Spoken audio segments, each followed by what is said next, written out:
Voilà, donc nous allons commencer, Monsieur Kunt. Donc je connais bien votre nom. Votre nom est associé à, notamment dans le cadre des choses dont je m'occupe, il est associé à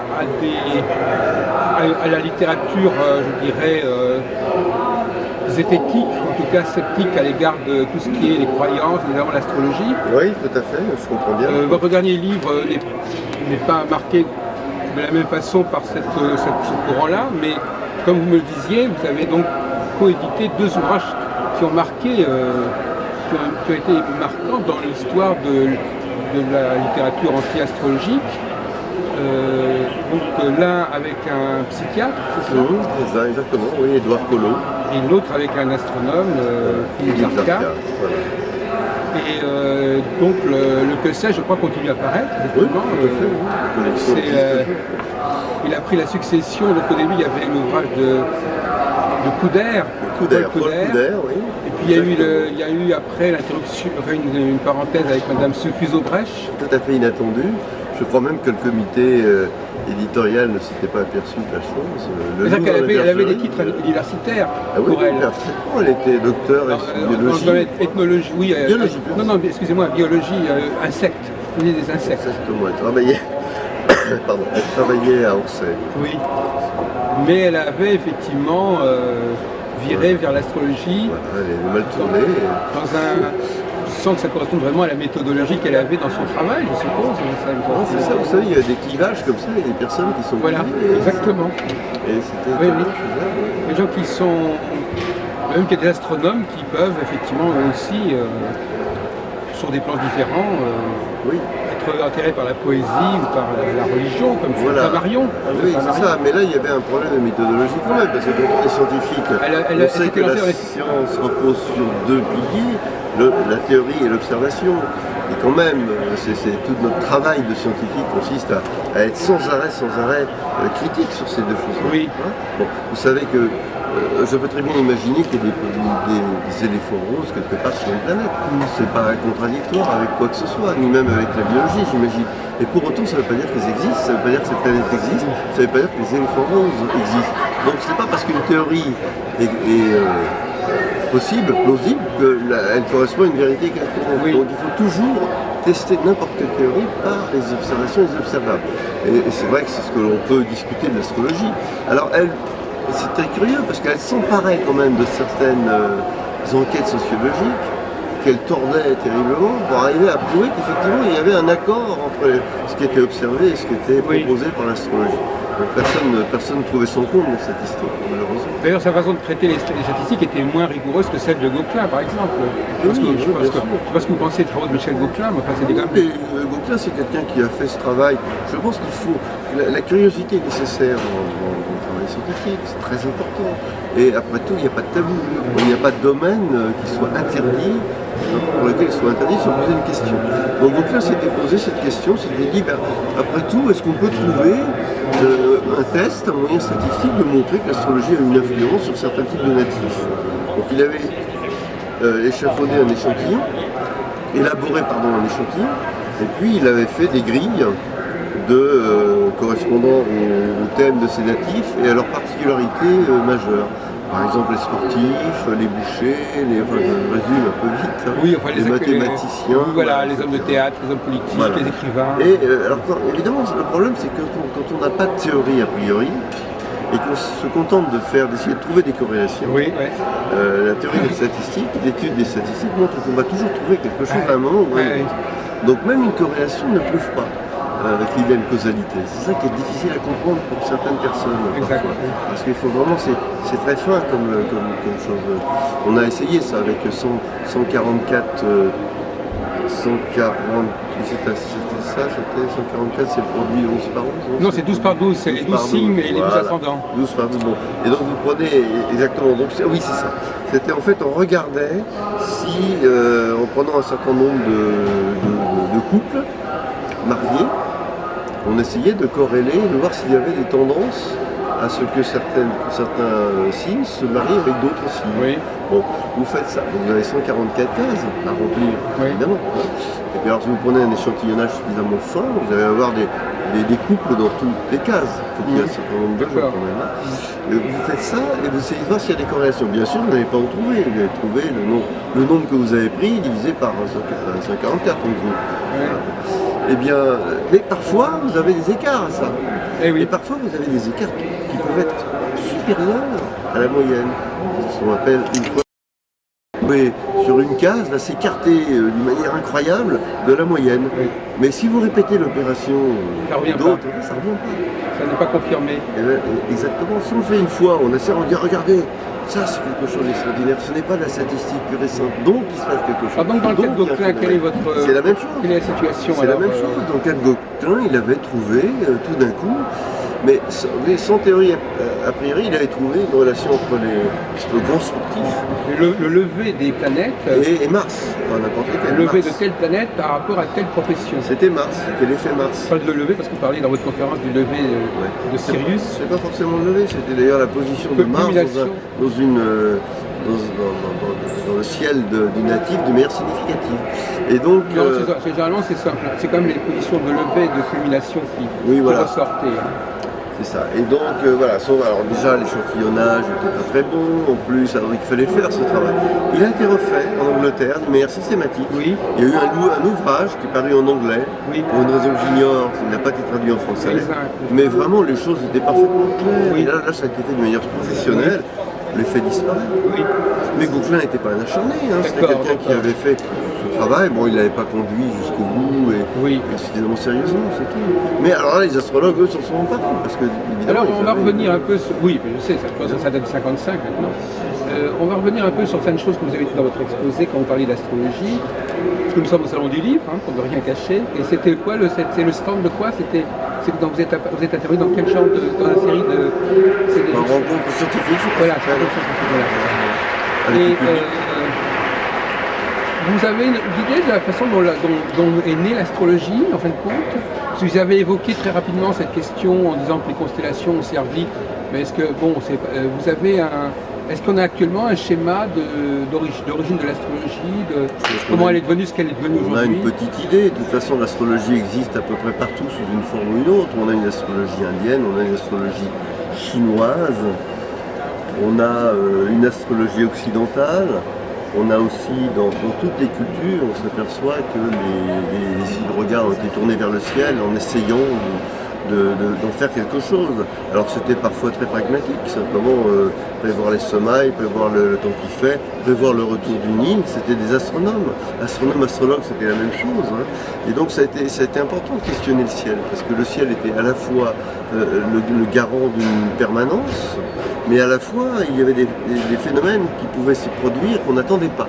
Et d'où des superstitions, des craintes, des peurs. Et aussi peut-être l'idée qu'il y a des forces supérieures surnaturelles et qui effectivement nous dominent, nous contraignent et que l'on peut essayer effectivement soit d'amadouer, soit on peut essayer de prévoir leur volonté. Et ça a été c'est des choses qu'on retrouve très bien. Alors les traces les plus anciennes que l'on ait dans notre société occidentale ou proche, c'est les fameuses tablettes en argile de Nabucodonosor, qui datent d'à peu près 4 000 ans avant Jésus-Christ, 10 000 ans après. Nabucodonosor lui-même, non, c'était 6e siècle avant notre ère. Mais c'est avant. Enfin, peu importe, en tout cas, ce sont les tablettes d'argile. Non, c'est il y a 3000 ans. Non, je veux dire que c'est quand même le millénaire qui a précédé notre ère. Nabucodonosor, c'est la prise de Jérusalem, etc. Exactement. Donc c'est quand même pas très ancien. Donc, mais on ne remonte pas beaucoup plus, on n'a pas de traces de ce qui se passait. Mais enfin, il y a plusieurs. Les papyrus, ça a disparu. Il semblerait qu'il y ait plusieurs processus qui soient combinés, si vous voulez, parce qu'il y a effectivement la dimension divinatoire, mais il y a aussi, on en a parlé tout à l'heure, la dimension, je dirais, organisationnelle. La société s'organise par rapport à un calendrier, par rapport à des processus cosmiques, et là, ça n'est pas dans la superstition. Là, on est véritablement dans une façon de marquer le temps et d'organiser le temps. Oui, ça c'est vrai, mais en même temps, bien sûr, on s'aperçoit que les constellations reviennent, enfin, que certaines figures du ciel reviennent de manière régulière. Ça permet d'établir un rapport ça permet de donner une horloge.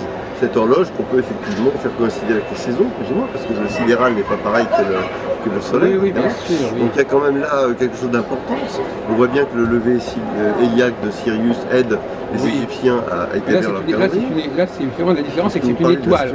C'est une étoile, ce n'est pas une constellation. Les constellations, c'est un autre problème encore, mais ce qui est important, c'est les étoiles. Les étoiles, c'est quand même des points précis, et les constellations, c'est des divisions de l'espace qui sont, oui, mais certaines sont arbitraires. Sont pas arbitraires quand même. La Grande Ourse a été identifiée par toutes les cultures. Oui. Même si ce sont des constellations qui n'ont aucun sens physique, ah oui, c'est curieux. Tout le monde les a vues. Oui, parce qu'il y a des structures géométriques identifiables qui sont repérables par n'importe quel observateur. La Grande Ourse, tout le monde voit la Grande Ourse. De même que les Pléiades aussi. Oui. Et d'ailleurs, les Péruviens en parlent. Pour eux, c'est quelque chose de très de lier effectivement au retour de la pluie, comme ça se produit à cet instant. Il y a un autre phénomène qui est connu, je ne sais pas si vous êtes intéressé, c'est ce qu'on appelle les étoiles fixes royales. C'est-à-dire le quadrilatère constitué par Aldébaran, Régulus, Antares et Fomalhaut, qui était utilisé par les Perses, qui forment une sorte de quadrilatère. C'est ça. Et ça fait partie de ces structures-là qui sont qui ne correspondent à rien, mais que tout le monde repère. Qui sont signifiantes. Le carré de Pégase également été repéré. Et pour les Yakoutes de Sibérie, par exemple, les Pléiades, c'est signifiant pour eux parce que quand ils voyaient les Pléiades, c'était le moment où le vent polaire soufflait extrêmement froid. Et pour eux, ils avaient l'idée que c'était des trous pratiqués dans la voûte céleste à travers lesquels soufflait le vent froid. Donc ils avaient besoin de tout ça. Oui, il y a une sorte de binôme là, excusez-moi, de binôme entre l'étoile et un autre facteur. Par exemple, l'étoile et le lever du soleil. Parce que, par exemple, pour Sirius, ça se produisait une fois par an.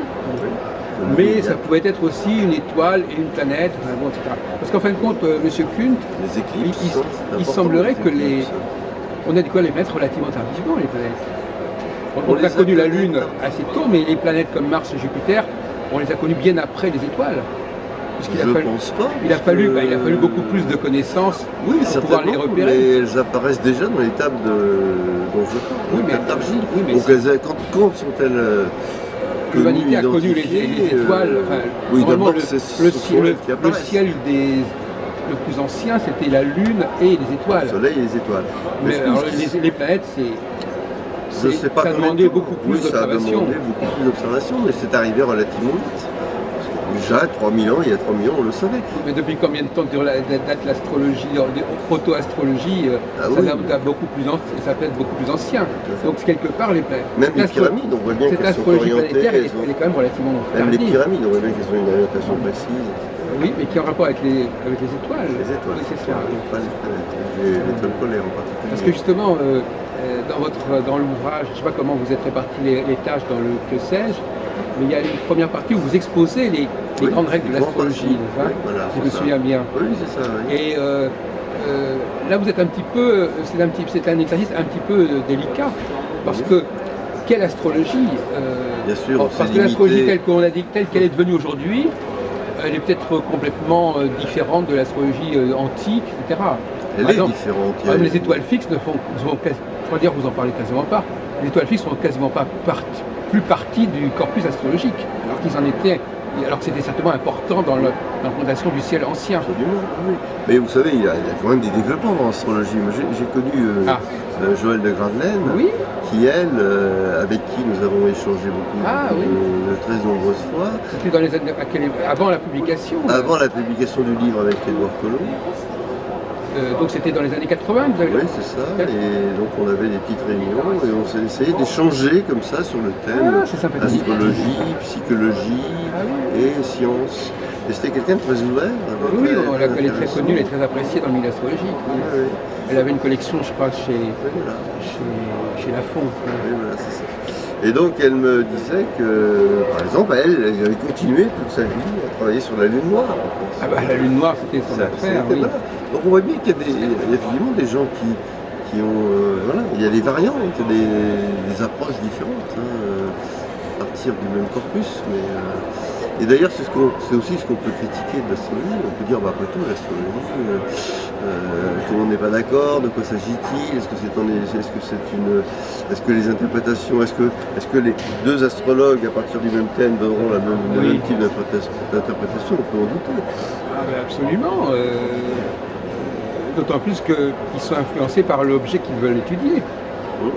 Oui, c'est-à-dire la personne ou l'événement. C'est exactement ce qui s'est passé pour nous. D'ailleurs, dans le livre qu'on avait écrit que j'ai écrit plutôt avec Collot, voilà. Nous sommes interviewés par Joël de Gravelaine, en fait, dont on ne parle pas explicitement parce qu'on ne voulait pas. C'est vrai qu'effectivement, vous restituez le contenu d'un entretien, en fait. Oui, voilà. Maintenant, je m'en souviens. Complètement, intégralement. Oui. Oui, mais je crois que tout le monde le savait que c'était Joël de Gravelaine. Non, pourquoi? Je sais pas pourquoi, ça me surprend pas. Oui, ça ne vous surprend pas parce qu'on a dû le dire comme ça en discutant, peut-être dans une réunion. Vous êtes également intervenu dans différentes émissions de télévision. Oui, voilà, c'est peut-être à Lyon. Oui, on l'a dit comme ça, mais dans le livre, on l'a pas voulu parce que dans le fond, on exerce un regard critique sur l'astrologie. Et ça nous a un peu embêté qu'elle ne puisse pas dire quelque chose non plus. Donc c'est pour ça qu'on ne donne pas son nom. Ah oui. À la fois on utilise le fait, on l'utilise pas en mal d'ailleurs, on n'est pas du tout. Enfin on voit comment elle travaille.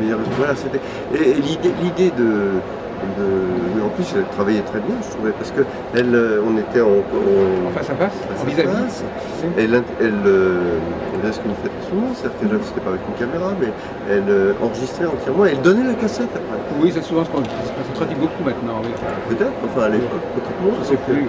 Elle le faisait, elle disait comme ça, vous avez le temps de réfléchir, ça suscitera d'autres réflexions, etc. Voilà. Non mais c'est certain que là où vous touchez un sujet, c'est que ce qu'on appelle sous le mot astrologue, qu'est-ce que ça... On parlait tout à l'heure, qu'est-ce que ça veut dire astrologie, mais alors qu'est-ce que ça veut dire astrologue? Parce que par exemple, un penseur de l'astrologie, comme Jean-Pierre Nicolas, comme Rudyard, comme André Barbeau, c'est pas la même chose qu'un praticien qui va donner une consultation chez lui. C'est ça. Il y a le théoricien qui crée un modèle, et puis il y a des praticiens qui eux-mêmes appliquent. Et donc eux ils ne sont pas censés parler au nom de l'astrologie. Ils n'ont pas de compétences véritables. Ils appliquent, sont des techniciens de l'astrologie. Tout à fait. Donc effectivement... mais d'ailleurs, à l'autre bout de la caricature, vous avez l'ordinateur qui vous donne votre date de naissance, et puis on vous donne un papier moyennant l'attribution par la machine, par la carte bancaire. Voilà, vous parlez d'ailleurs des raisons du succès de l'astrologie. Une des raisons qui semble apparente, parce que vous savez, même les gens qui font des recherches, même les chercheurs d'astrologie sont toujours encombrés par les pratiques, par certaines pratiques. C'est-à-dire qu'il y a toujours des, comme vous disiez vous-même, il y a des gens qui ne veulent pas être mis dans le même sac. Mais une des raisons qui intéresse les gens à l'apprentissage de l'astrologie au sens classique, c'est que, c'est une nouvelle hypothèse, c'est que en fait, ça leur donne quelque chose à dire. Ça leur permet de parler d'eux-mêmes, ça leur permet de parler des gens, ça leur permet des événements, ça leur permet d'en informer. Ça leur donne un contenu à transmettre. Moi j'ai pensé que, puisque évidemment dans ma position d'astronome et praticien du ciel, d'une certaine manière, avec une vision, une approche objective. Oui, le ciel c'est... Oui. Non, pas techno. L'objet, le ciel est un objet d'étude, ce n'est pas un sujet. Nous sommes nous des sujets et le ciel est un objet. Donc on l'étudie en tant qu'objet matériel, on ne fait aucune hypothèse supplémentaire sur des astres volants, sur des des anges ou des... Dans l'histoire de l'astronomie, il y a eu des hypothèses. Autrefois, mais pas nous. Oui. Pas aujourd'hui. C'est fini. On ne va pas refaire un procès, le procès de Kepler, qui lui-même était sceptique, mais qui était obligé de vivre pour ça, enfin de faire en sorte que sa mère puisse ne pas être brûlée en tant que sorcière. Donc ces gens avaient maille à partir avec le temps de l'époque. Oui. Bon, ça c'est pas... Donc c'est pas tellement à ça que je voulais faire référence. Ce que je voulais faire référence, c'est qu'il y a le principe de parcimonie en science. C'est-à-dire qu'on n'essaye pas... De parcimonie. On n'essaie pas d'ajouter des hypothèses qui sont inutiles, comme l'existence d'un ange qui guide vos pas. Ça sert à rien. Donc c'est pour ça que c'est une science de l'objet. Et voilà, donc moi j'ai tendance à dire que, je n'ai pas plus de tendance à dire que l'astrologie est fondée sur des hypothèses qui n'ont jamais été vérifiées, qui ne résistent pas aux études statistiques, qui ne résistent pas, etc. Ceci étant, Ceci étant dit, Oui. et ce que l'on dit dans le passage en question, et même dans le livre, Oui, rappelez-nous ce qu'il y avait. ceci étant dit, ceci étant dit, voilà, c'est quand même une grille de lecture, parce que que contient la grille astrologique, entre guillemets, la grille au sens Oui. grille de lecture de Ouais, Canal, ouais. ça contient, il y a l'homme qui est rentré dedans, il n'y a rien d'autre, il n'y a rien sur les étoiles, il n'y a rien Oui. sur les planètes, il n'y a aucune information sur il n'y a aucune information sur le ciel proprement dit. Il y a Jupiter, on ne sait pas ce que c'est, on n'a pas besoin de savoir ce que c'est. Oui. Ça sort pas là, dans une lecture d'un livre sur l'astrologie. Oui. Je ne serais pas plus informé Oui. en commençant le livre qu'à la fin. Donc la seule chose qui rentre dans l'astrologie, c'est l'homme. Oui. Voilà. D'accord. Et donc c'est normal qu'il en sorte l'homme. Alors il en sorte l'homme plus ou moins brouillé d'ailleurs, et on essaie d'en tirer quelque chose. Donc vous présentez cette grille de lecture avec des conditions initiales qui sont celles du natif au moment de sa naissance. C'est ce qu'on appelle dresser le thème. Et puis après commence l'entretien. Et l'entretien évolue, c'est-à-dire qu'on s'écarte très vite de ce qui a été dit au début, et ça devient finalement quelque chose qui se passe entre l'astrologue et la personne qui est venue consulter, sauf que là, l'astrologue a des informations supplémentaires qui viennent de la relation qui s'établit entre les deux. Et puis de sa propre philosophie, Voilà. Et ça, ça ne serait pas possible s'il n'y avait pas au départ le support, cette espèce de support. Oui.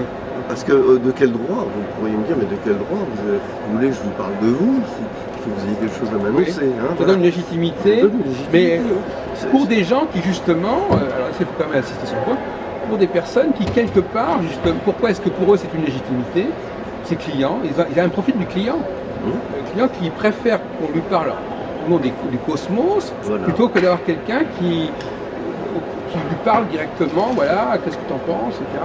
Oui, c'est ça, mais Ils ont besoin de transcendance, Bien c'est sûr. comme s'ils étaient bloqués sur des personnes normales, et qu'ils avaient besoin d'un être qui leur parle et qui parle d'un autre plan, d'un autre angle. Oui, ben, je pense que vous avez besoin quand même de vous appuyer sur une vraie configuration psychique de la personne. C'est-à-dire que si la personne croit quand même qu'il y a des liens entre le cosmos et entre le microcosme et le macrocosme, vous aurez la possibilité de lui parler, d'utiliser l'astrologie pour lui parler. Si d'autres personnes peuvent imaginer qu'effectivement dans notre main, on a écrit toute l'histoire de notre vie, ces gens-là se laisseront écrire, voilà, déchiffrer les lignes de leurs mains. Autrefois, c'est ce qu'on appelle l'outil transactionnel. Oui. Autrefois, on pouvait lire, justement par l'intermédiaire de cet outil, on pouvait lire dans les cartes, à condition de vous avoir fait tirer la carte. Il faut qu'il y ait la participation. Oui, oui, c'est ça. C'est ça l'outil transactionnel, sinon je n'ai pas le droit. Mais il y a aussi l'idée que les personnes sont capables de s'identifier avec ce qu'on leur propose. Voilà. Non pas parce qu'elles s'y retrouvent, mais parce que elles se disent c'est un discours qui est intéressant, je vais me l'approprier. Oui, voilà. Donc les personnes, en fait, elles ne se connaissent pas du tout et elles sont intéressées à ce qu'on leur donne un contenu, à leur propre image. Voilà. Alors la collaboration quand même de celui qui est le patient, celui Et oui, il travaille aussi. il travaille énormément parce que il trie. D'abord, Il trie, et il tient ce qu'elle m'a dit là, c'est vrai, je me reconnais là-dedans. Mais en oubliant, malheureusement je dirais pas quand même, parce que sinon ça serait faire l'objet d'un. Ah oui, ça serait l'objet d'un travail scientifique et objectif. Oui. Mais là, comme on est sujet, on a tendance à écarter tout ce qui ne nous intéresse pas. et puis l'astrologue aussi, lui, il ne parlera de ce qu'il a en astrologie que de ce qui semble correspondre à la personne. Voilà, et le reste, il l'oublie. Donc, Même quand c'est dans le thème, il n'en parle les pas. deux font un tri. Donc chacun oublie des choses. Voilà. Et à ce moment-là, à un moment donné, effectivement, Voilà. il va quand même y avoir une convergence. Quand même, une convergence. Mais ce qui est assez paradoxal, vous avez l'air d'être assez intéressé par la psychologie, c'est qu'en fait, les astronomes, en fin de compte, ils n'ont pas une compétence particulière pour parler d'astrologie.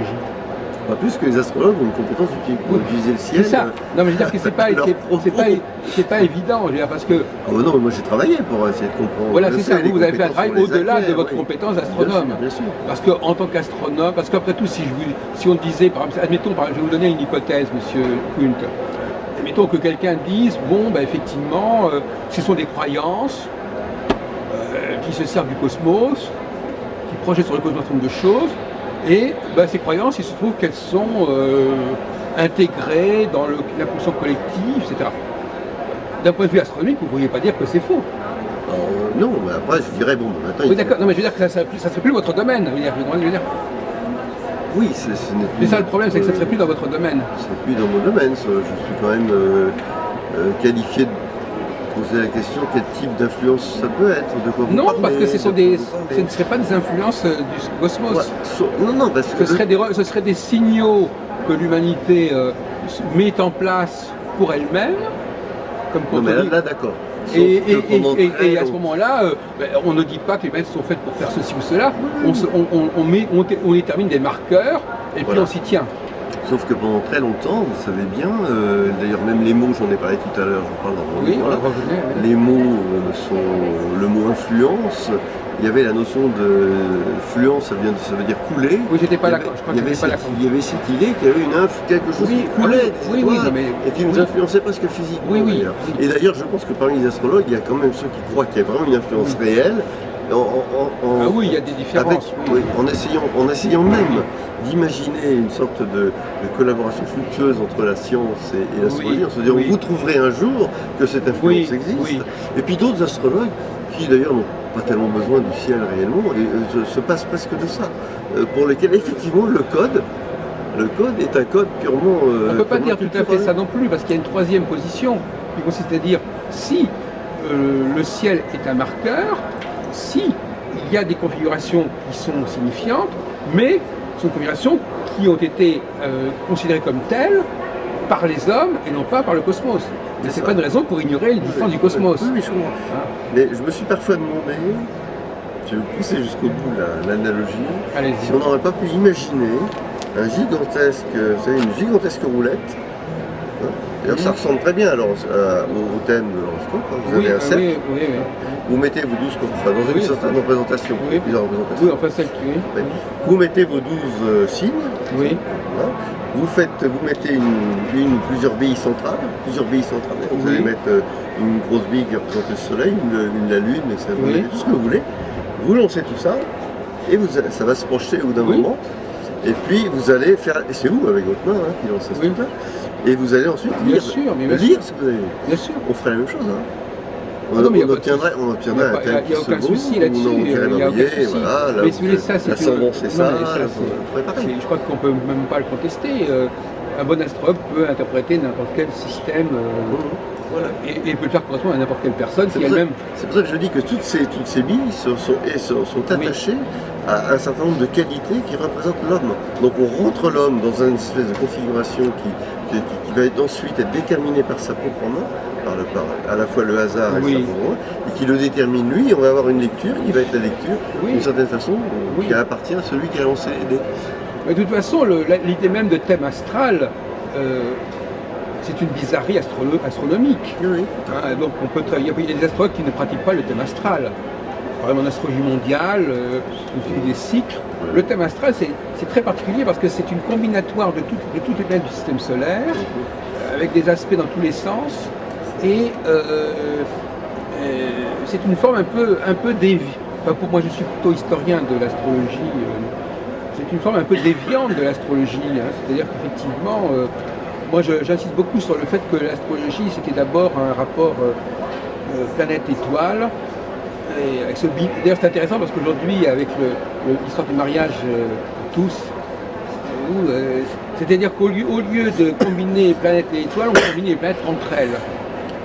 Et ça crée des bizarreries, effectivement. Je crois que le piège dans lequel on risque de tomber dans ce genre de discussion, c'est de mettre en question les propos des astrologues. On dit voilà, les astrologues disent ça, c'est faux, sans s'interroger de savoir s'il y a la possibilité d'une astrologie. Parce qu'effectivement, c'est comme par exemple les féministes qui disent on a dit des choses complètement fausses sur les femmes, donc il n'y a rien de vrai sur les femmes. C'est-à-dire que cette façon comme dirait Kepler, de jeter le bébé avec l'eau du bain. Effectivement, on peut prendre, comme vous avez fait dans le Sèche, on peut décrire par le menu tous les discours sur l'astrologie, montrer qu'ils ne tiennent pas debout. Ça ne règle pas définitivement le problème de l'astrologie. Et en plus, il y a une promiscuité, parce qu'il y a c'est un syncrétisme, donc il peut y avoir des choses si on mélange le vrai et le faux, ça ne donne pas quelque chose de très intéressant non plus. Qu'est-ce que vous pensez de la variété des approches astrologiques? Par exemple, pourquoi, alors qu'on part d'une même configuration du ciel pour chacun, pour tous les astrologues auront le même thème pour une personne donnée, au moment de sa naissance. L'astrologie conditionnaliste, l'autre astrologie, celle qui est sidéraliste, etc., donnera à des points de vue différents. Oui. Mais sur la même personne. Est-ce qu'il y a un croisement de tout ça? Est-ce qu'on arrive à avoir une vision, une projection qui est à peu près cohérente? Écoutez, Monsieur Kunt, je vous répondrai d'abord que les rapports entre astrologie, je veux dire la chose qui va peut-être vous frapper, c'est que les rapports entre astrologie et astronomie n'ont pas toujours été, ont plus souvent créé de la confusion qu'autre chose. Parce que il n'est pas certain que l'astrologie au départ ait voulu utiliser l'ensemble du cosmos. Parce que cet ensemble du cosmos, il est déjà relativement complexe. Or, si on veut établir par exemple un calendrier, on n'a pas besoin de prendre toutes les planètes. Non. Donc finalement, voilà, mais même ça c'est déjà beaucoup, c'est déjà trop.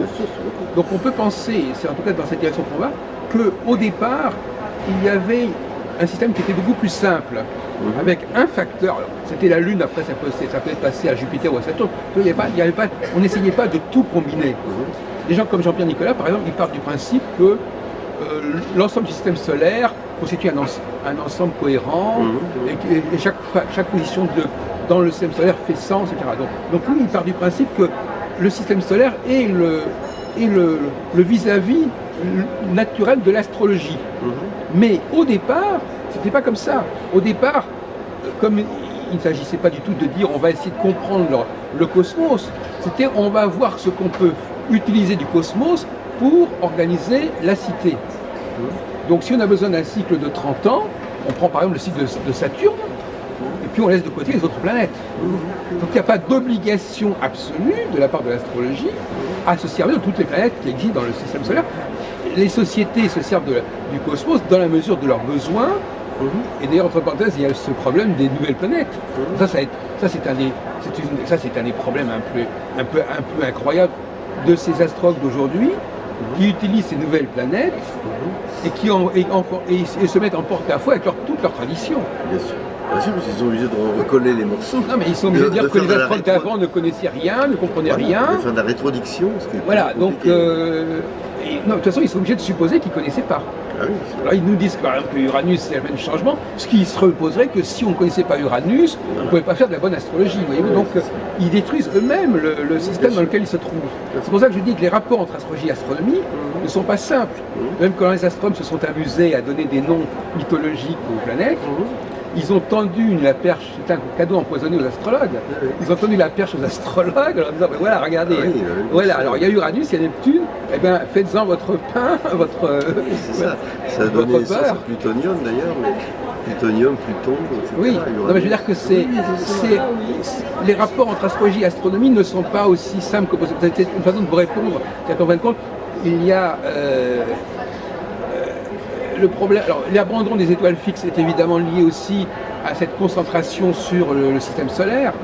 Les astrologues qui, dans une démarche qui se veut moderniste, disent on ne va pas utiliser les étoiles fixes. Vous comprenez, les étoiles fixes, ça n'est pas du tout le même plan que le système solaire. Alors que, d'un point de vue anthropologique, on peut très bien imaginer des sociétés qui accordaient l'importance aux étoiles fixes, qui accordaient aux conjonctions entre les étoiles fixes et d'autres facteurs plus rapides des significations. Et évidemment, les astrologues d'aujourd'hui se sont mis en porte-à-faux par rapport aux représentations anciennes. C'est ça un des problèmes, hein, par exemple. Donc, il est possible que les astrologues d'il y a 3-4 000 ans ne se reconnaîtraient pas du tout dans l'astrologie contemporaine, y compris dans le thème natal. Y compris dans le thème natal, qui est une sorte de bizarrerie, parce qu'en fin de compte, les cycles ne s'arrêtent jamais. Il n'y a aucune raison d'accorder de l'importance à ce qui se passe à un moment X. Ça, c'est quelque chose qui relève en effet de la divination. Mais Alors je voudrais revenir sur un point qui m'a paru très intéressant sur le plan épistémologique. Vous avez dit on ne peut pas se lancer dans une recherche sans une théorie. Quand on parlait de Gauquelin tout à l'heure, dit on ne peut pas regarder le monde. Je n'ai pas dit ça tout à fait. Non, mais je vous invite à vous préciser oui, voilà, votre démarche. Précise, parce que bien sûr qu'on peut essayer de regarder un fait, d'essayer de comprendre un certain nombre de phénomènes. Déjà, si on tente de comprendre un certain nombre de phénomènes, c'est qu'on a identifié des phénomènes. Oui. Lorsqu'on n'a rien identifié du tout, et qu'on essaye simplement, ou qu'on n'a pas de théorie pour expliquer l'astrologie, on a le droit. On se dit l'astrologie, on ne sait pas ce que c'est. Mais on veut essayer au moins de montrer qu'il y a quelque chose que le phénomène existe. Oui. Alors, la meilleure approche dans ce cas-là, c'est de se dire, s'il y a effectivement une influence, si vraiment les gens sont configurés astralement au moment de leur naissance par la position des planètes dans leur ciel, on doit pouvoir statistiquement le prouver. Statistiquement le prouver. Et ça, c'est une démarche qu'on retrouve en science. C'est pas parce qu'on n'a pas une théorie, on n'a pas le droit d'identifier un fait et d'essayer, ne serait-ce que pour des raisons statistiques. D'accord, oui. Donc on fait ce travail. Alors le problème, c'est que quand vous n'avez aucune théorie, vous allez essayer dans tous les sens. Vous avez tout essayé. Oui, vous avez essayé de corréler le poids de ceci avec la masse, avec la température de cela, etc. etc. Et quand on fait ça, c'est quand même relativement risqué, parce que ce n'est pas parce qu'on trouve une corrélation, un lien entre les deux, que vous allez établir une causalité. Encore, voilà. C'est déjà quelque chose qui peut vous mettre sur une voie, mais on peut pas, il faut aller plus loin. Alors moi, je voudrais quand même rebondir sur ce point. C'est pas forcément comme ça que ça se passe. On peut très bien observer un phénomène sans le considérer comme astrologique au départ. On peut considérer un phénomène particulier. Par exemple, effectivement, dans le cas de Gauquelin, le fait que les gens, que la société soit divisée en un certain nombre de professions, par exemple. C'est un phénomène on peut dire, est-ce qu'il n'y a pas une explication astrologique à ce phénomène?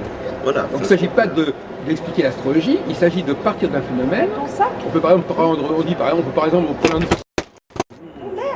pardon monsieur. Oui, je ne sais pas ce qui s'est passé, c'est vous qui êtes. C'est moi qui suis dans votre oui, voilà. Oui, je sais, non mais de toute façon c'est pas parfait, il n'y a pas de problème.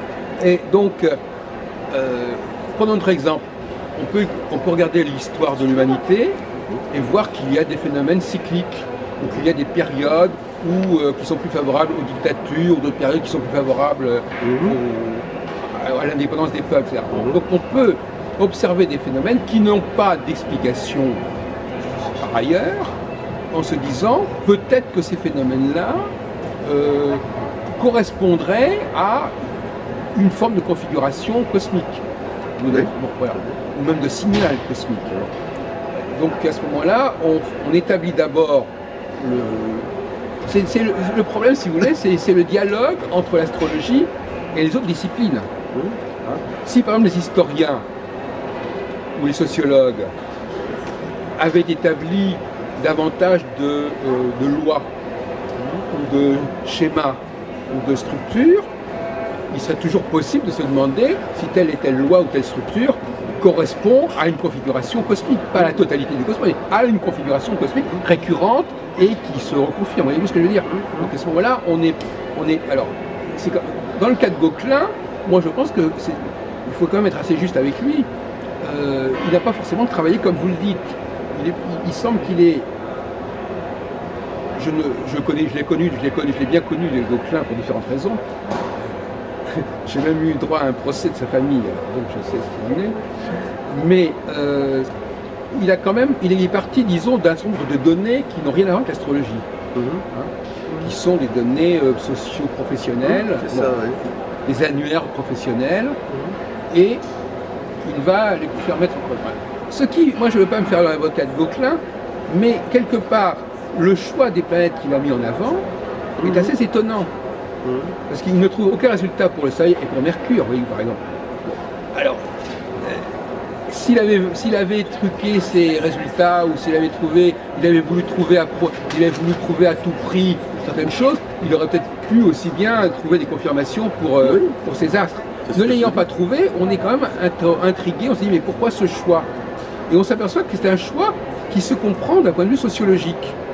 Parce que, vous-même vous allez le comprendre très bien astronomiquement, il y a Vénus, il y a Lune, Vénus, Mars, Jupiter et Saturne. Donc 5 astres qui n'ont pas du tout la même vitesse de révolution. Ah non, si on prend Saturne, on va attendre longtemps avant de trouver quelque chose, parce que dans 25 ans, il ne se passera pas. Oui, mais au niveau quotidien, vous savez très bien que ça n'est pas comme ça. Oui, c'est pas comme ça.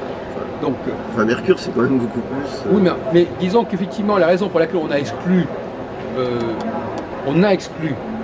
Soleil et Mercure, c'est qu'ils ont la même vitesse géocentrique. Oui. Donc si on admet que ces gens qui sont intéressés à ce système ont voulu avoir des astres qui ont chacun leur propre temps, eh bien ils ont... Donc, oui, c'est pour vous montrer que ce sont des projections, ce sont des constructions quelque part. Donc là, quelque part, il a peut-être retrouvé une construction, vous dites, une construction qui s'est transmise. Parce que si ce n'était pas une construction, il n'y aurait pas de raison qu'il n'y ait pas Mercure. Si c'était le cosmos lui-même qui existait en tant que tel, le cosmos, il n'a rien à voir de savoir si Mercure... Surtout qu'au niveau héliocentrique, c'est pas la même chose. Donc effectivement, on peut penser que malgré tout, il a exhumé quelque chose qui pourrait avoir été un artefact sociologique, socio-cosmique, qui se serait perpétué. Mais là, le problème qui se pose, M. Kuntz, effectivement, c'est la question de la transmission. Enfin, Lamarckienne, d'ailleurs, comment des croyances peuvent-elles se perpétuer dans une forme d'inconscient? Parce que c'est un obstacle sur lequel tout le monde bute. Aussi bien les astrologues que les astronomes, ils butent parce qu'on se dit, bon d'accord, admettons qu'effectivement, à un moment donné, on est cru comme ça. Mais en quoi le fait qu'à un moment donné on ait cru telle et telle chose, ou qu'on ait accordé de l'importance à tel et tel marqueur, ou tel signal, en quoi cela signifie que l'homme d'aujourd'hui réagit de la même manière? Est-ce qu'il a reçu l'héritage? Est-ce que ses croyances, ou ses habitudes, ou ses coutumes ont pu se transmettre, non pas par l'écriture, mais par une mémoire inconsciente? C'est certainement, oui, ça c'est jungien, hein, mais c'est très jungien comme approche, mais c'est vrai que d'ailleurs il a fait des travaux là-dessus. Non, mais c'est vraiment, en réalité, c'est là-dessus qu'on a un problème. En fait. On a énormément... C'est le rapport entre nature et culture. C'est comment quelque chose qui est culturel devient à un moment donné inhérent à notre hérédité. Mais vous savez, il y a plusieurs façons d'en parler, mais par exemple, les gens qui apprennent à l'école que la Terre tourne autour du Soleil, alors qu'ils ont vu toute leur vie l'inverse, quand vous les interrogez dans la rue spontanément, l'enquête a été faite plein de fois aux États-Unis, en France, etc. L'enquêteur va conclure 75% des gens croient encore que la Terre tourne, que le Soleil tourne autour de la Terre, ce qui est absurde. Mais ça rend bien compte de ce que vous dites, parce qu'il y a les sens, il y a plein de facteurs. Les sens nous disent une chose, c'est d'abord ça qu'on restitue, parce que le raisonnement vient après. Alors, en premier lieu, on dit quelque chose qui correspond à ce qu'on voit, parce que intuitivement, les sens ne sont pas toujours des bons guides. Hein. Ça sert à nous protéger, mais ça ne sert pas nécessairement à atteindre une certaine vérité, une vérité en dehors de nous, donc c'est très compliqué. Et puis effectivement, le préjugé, c'est encore autre chose. À partir du moment où dans notre culture, nous avons un certain nombre de choses qu'on entend depuis le début, microcosme, macrocosme, des choses comme ça. Vous avez, comme écrit Coelho dans son livre, dans un grain de sable, vous avez tout le monde, tout l'univers, ce qui est un raccourci incroyable, qui rend compte absolument pas, même pas de la vie d'ailleurs, de rien du tout. Mais ce genre de choses, c'est tellement ancré. Moi je dis toujours que c'est pour d'ailleurs de moi, hein, que pour dynamiter un préjugé, c'est beaucoup plus difficile que de dynamiter ou que d'éradiquer, disons, l'ignorance. Parce que dans le cas de l'ignorance, vous informez et c'est fini. Si vous avez quelqu'un dans vous qui est prêt à recevoir et à apprendre, c'est terminé. Dans le cas d'un préjugé, c'est très difficile. Un préjugé, là, on ne parle pas de préjugé, là.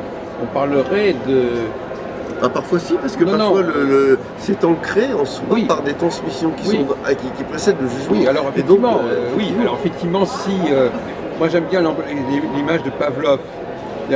Si effectivement la configuration de telle étoile avec telle planète déclenche, d'un point de vue pavlovien, un certain comportement. Ça voudrait dire que les gens, c'est une sorte de perpétuation d'un conditionnement à l'échelle de plusieurs millénaires. Mais pourquoi ça se passerait? Quel type de... Qu'est-ce que vous pouvez invoquer pour imaginer que la conjonction d'une étoile et d'une planète puisse avoir une influence? Non, alors ça c'est facile à vous répondre. C'est une convention qui a été élaborée par certaines sociétés à certains moments. Non, mais une convention, il faut que la personne qui subit cette non, mais au départ, ces conventions au départ, elles sont. Au courant, non, mais justement, c'est de ça dont on parle. Oui, vous me posez actuellement comment ça a démarré. Au départ, le démarrage, c'est pas le démarrage qui pose problème. Parce que le démarrage, les sociétés se mettent d'accord sur des codes. La question, c'est qu'une fois que ces sociétés ont disparu, comment ces codes se sont perpétués. C'est ça dont je parle. C'est ça le débat sur lequel nous sommes là actuellement. Je dis, c'est là qu'il y a une difficulté. Mais ça, comme on le dit très bien, ça n'a rien à voir avec l'astronomie. Et donc ça pose des problèmes qui concernent l'anthropologie et ça pose des questions qui ne sont pas de la compétence des astronomes, c'est ça que je veux dire. Donc voilà, à partir de ce moment-là, moi si je suis astronome et qu'on me parle de la possibilité qu'il y ait une transmission à l'échelle de millénaires de certaines pratiques, de certains codes, je dis pourquoi pas. Bon, maintenant, vous allez me dire, encore faudrait-il prouver que ça existe. Encore faudrait prouver qu'effectivement, ces conditionnements continuent à fonctionner. Oui, là, effectivement, oui, mais à ce moment-là, en effet, il s'agirait, on revient à la question, à l'idée de tout à l'heure, est-ce que certains mouvements historiques ou certains mouvements sociaux ou certaines structures sociales peuvent justement correspondre à ce genre de signal. Donc, il ne s'agit pas de problème de consultation astrologique, etc. Je veux dire que la question, c'est, si vous voulez, il y a deux points aveugles dans la discussion. Il y a la question de la transmission de la sensibilité à certains signaux, alors que les gens n'ont reçu aucune éducation à ce sujet et qui ne regardent même pas le ciel. Et deux, le fait que nos observations sur les processus historiques, les processus sociaux ne sont pas forcément suffisamment avancés, ne fournissent pas suffisamment d'éléments intéressants de travail. Et là encore, voilà. Donc moi, les deux hypothèses qu'on est obligé de faire, c'est peut-être qu'il y a l'humanité a peut-être été capable de perpétuer dans sa mémoire quelque part des pratiques de leurs ancêtres. Et deux, il est possible que certains phénomènes, comme par exemple les basculements de type sociopolitique, à certains moments, il y a le printemps arabe, à d'autres moments, il y a des conflits, il y a l'Union européenne, enfin, il y a des tas de trucs comme ça. Tout ça, ça peut éventuellement obéir à des cycles, à des phases, ça peut se structurer, d'ailleurs c'est étapes. On pourrait même rappeler un mot pour des flux historiques. D'ailleurs, des flux et des reflux au niveau des commandements sociaux, ces flux et ces reflux, parce que finalement l'astrologie quelque part, ça renverrait quand même à une théorie du flux et du reflux, pas au niveau des rapports entre cosmos et homme, mais flux et reflux à l'intérieur même de l'humanité, qui sous-tendraient des cycles, qui seraient sous-tendus par des cycles, et à ce moment-là, en effet, on pourrait mettre en relation des signaux cosmiques avec certains flux et reflux. On peut, mais ils ne sont pas nécessairement utiles en fait. Le problème, vous voyez, c'est qu'il y a quand même des choses qu'on a. Il y a quand même. Ce qui m'intéresse, moi, c'est l'évolution de la connaissance. C'est pas le fait de vouloir toujours essayer de retrouver des traces et se dire après tout les choses sont figées, il n'y a pas de raison que ça change. D'ailleurs on le pratiquait il y a 2000 ans, 4000 ans, ça avait donc un sens. Et mettons-nous à genoux. Moi je remarque quand même que l'astrologie médicale, plus personne ne la pratique aujourd'hui. Et heureusement la saignée on la pratique plus aujourd'hui. Et heureusement les choses ont changé. Et c'est bien que ça change. C'est pas. Oui, non, je comprends ce que vous voulez dire. C'est qu'effectivement vous prenez argument sur le fait que l'astrologie, sous ses formes, disons, tardives et sous ses applications tardives, est extrêmement contestable. Mais paradoxalement, peut-être ou les premières, je ne sais pas comment on pratiquait l'astrologie autrefois. Justement, toute la question, c'est le sujet que vous posez est intéressant. C'est le problème c'est la querelle des anciens et des modernes. C'est-à-dire qu'effectivement, si, je vais peut-être un peu loin dans dans ce que je suis en train de décrire, si effectivement l'astrologie telle qu'elle est aujourd'hui est douteuse, pourquoi le serait-elle moins il y a 3000 ou 4000 ans?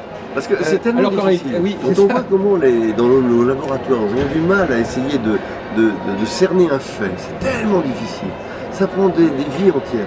On s'est dit, mais pourquoi un certain nombre de personnes ont envie que les anciens aient déjà acquis une connaissance presque parfaite du monde qui les entoure. Comme s'ils avaient déjà une omniscience, c'est quelque chose qui revient souvent dans certaines littératures. Votre argument, oui. C'est quelque chose que je trouve c'est tellement difficile. Oui.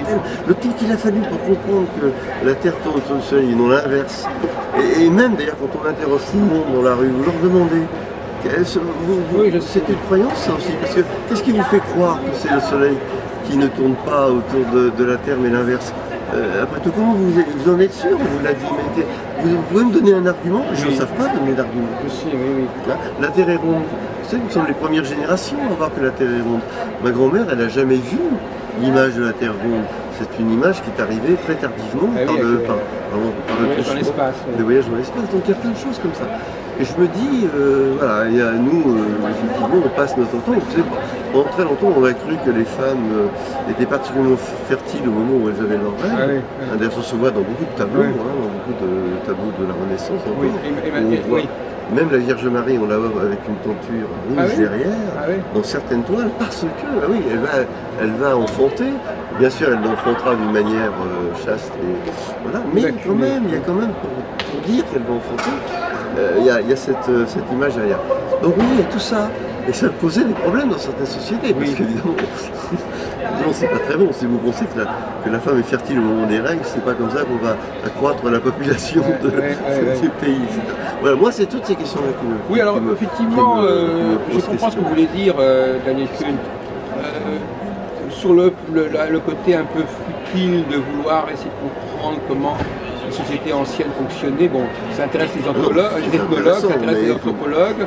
Je ne dis pas que c'est futile d'essayer de comprendre comment ça fonctionne, mais je dis que c'est curieux de vouloir absolument leur donner crédit d'une connaissance même très supérieure à la nôtre, sur des choses pour lesquelles nous essayons d'étudier, nous avons des moyens. Alors, je crois que le mot connaissance n'est peut-être pas tout à fait juste. C'est plutôt... c'est un problème de législation, pas un problème de connaissance. Parce que la connaissance, moi par exemple, je ne dis pas que les hommes d'autrefois ont découvert telle et telle loi.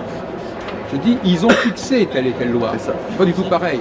Je ne présume pas du tout la capacité de ces anciens de connaître les lois qu'aujourd'hui même on ne connaîtrait pas. Par contre, je dis, parce que d'ailleurs ça correspond un peu à ce que dit Lévi-Strauss, c'est-à-dire qu'ils avaient une capacité d'inventer des systèmes extrêmement complexes, extrêmement subtils, et qui n'exigeaient aucune connaissance réelle des choses. Mais je pense surtout ce qu'il faut dire, je crois, que vous ne l'avez pas dit depuis le début, moi d'ailleurs, c'est que nous sommes dans des registres, vous le dites d'une façon directe, c'est parce que nous sommes dans des registres symboliques.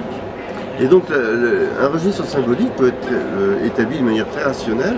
Moi je trouve frappant que les anciens aient observé, j'en ai parlé tout à l'heure dans mon livre, que Mercure est une planète qui se déplace en apparence. Mercure se déplace très très vite dans le ciel, on la voit galoper, et donc ça a été associé symboliquement au dieu des voyageurs, au dieu de voilà, à l'échange, à la connaissance, etc.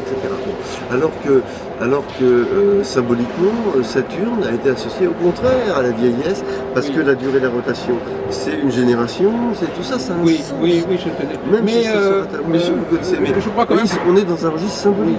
Il ne faut pas oublier que, je ne sais pas si vous le savez, mais il ne faut pas oublier que vous le savez très bien, vous savez que les dieux ont précédé leur attribution aux planètes, de toute façon, c'est évident. Donc, l'astrologie s'est servie, elle a pu se servir initialement des dieux sans se référer aux planètes. Comme pour indiquer, par exemple, des cycles, pour manquer des... quand on dit, par exemple, comme vous le savez probablement, que Mars, par exemple, est le maître du bélier.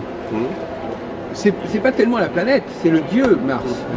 Parce que quand il n'est pas là, ça ne veut pas dire qu'il soit dans le signe du bélier. Ah non, il peut être n'importe où. Voilà, donc voyez-vous, ce sont des attributs. Donc finalement, là encore, il ne faut pas toujours penser que dès qu'on parle en astrologie de certains dieux, on renvoie forcément à des planètes.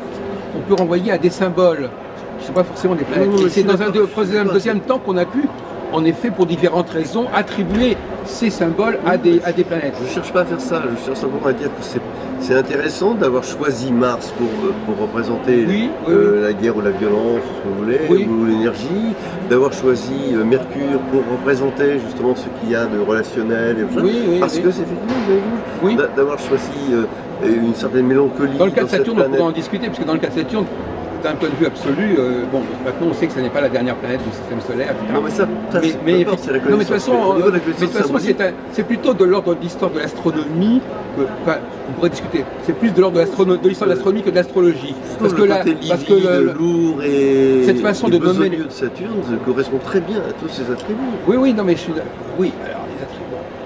La mort, la sagesse, la bécibilité. Oui, non, mais de toute façon, je suis tout à fait d'accord. Ce que je veux dire par là, c'est qu'il y a beaucoup d'interférences entre astrologie et astronomie, et que l'astrologie a pu se servir des dieux pour désigner.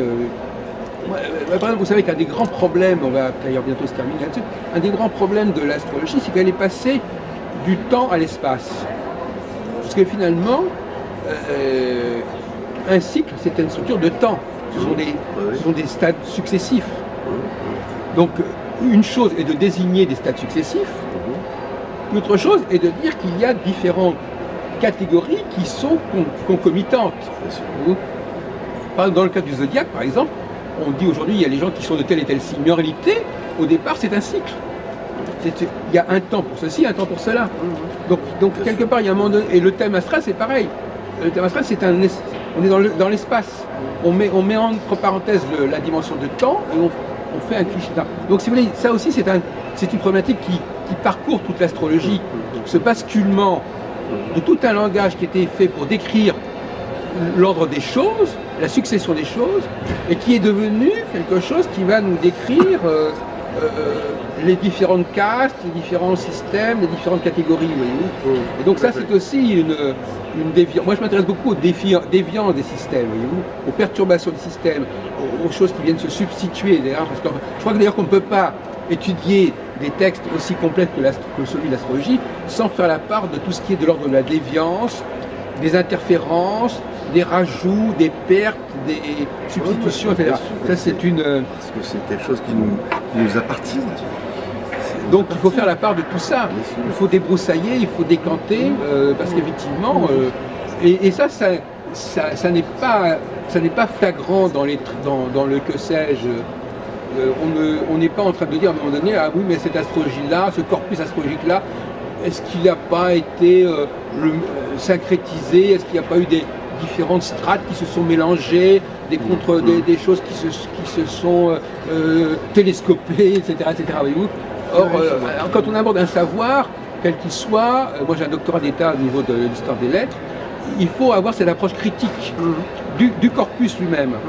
Et je pense que vous n'avez pas eu cette approche critique du corpus astrologique, critique non pas sur le fond, mais sur sa composition, voyez-vous.